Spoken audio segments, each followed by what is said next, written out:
La relation marque-consommateur se bâtit sur les facteurs clés d'un concept, celui du SOLOMO, social, local, mobile.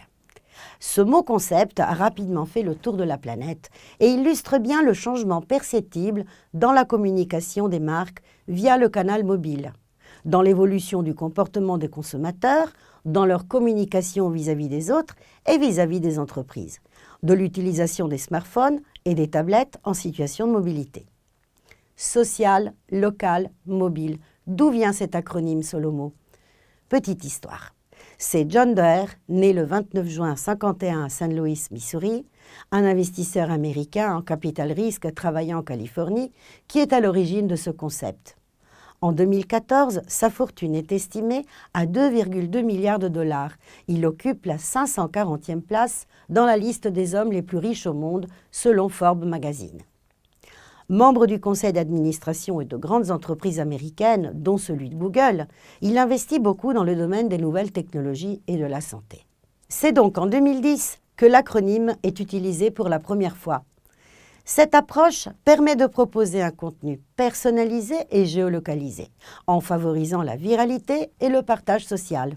Il s'agit de l'interaction entre marques et consommateurs, ayant pour objectif de renforcer la cohérence de l'expérience client et la pertinence des messages dans le monde réel et digital. Pour mieux comprendre ce processus, retrouvons Monsieur M dans une situation du quotidien. Monsieur M lit une publicité avec un QR code dans un magazine. Il le scanne et il est invité à télécharger la nouvelle application mobile de la marque et à s'enregistrer. En temps réel, la base de données marketing est mise à jour et reconnaît Monsieur M comme client existant.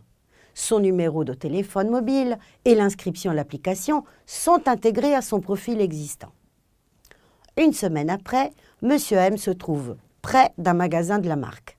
Il reçoit une notification push via l'application, l'informant d'une super promotion dans le magasin proche de chez lui. Un QR code contenant la promotion apparaît alors sur son smartphone, mais également le plan pour qu'il se rende facilement dans le magasin. Notre mascotte fait son achat. Et quelques jours plus tard, il reçoit un email lui recommandant une liste d'accessoires liés à son achat, ainsi qu'une invitation à poster des commentaires sur les médias sociaux. Et cela en échange de gagner des points de fidélité ou des remises supplémentaires sur ses futurs achats.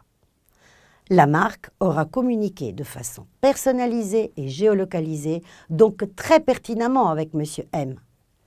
À partir du moment où le mobinaute a donné son consentement pour que la marque collecte et exploite ces données, la géolocalisation prend tout son sens.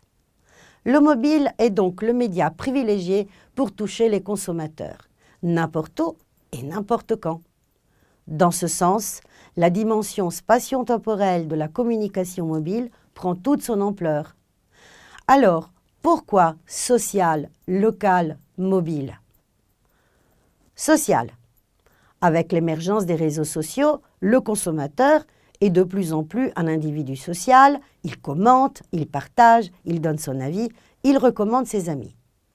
La combinaison mobile plus sociale est gagnante, le principal intérêt étant de rester en contact avec ses proches.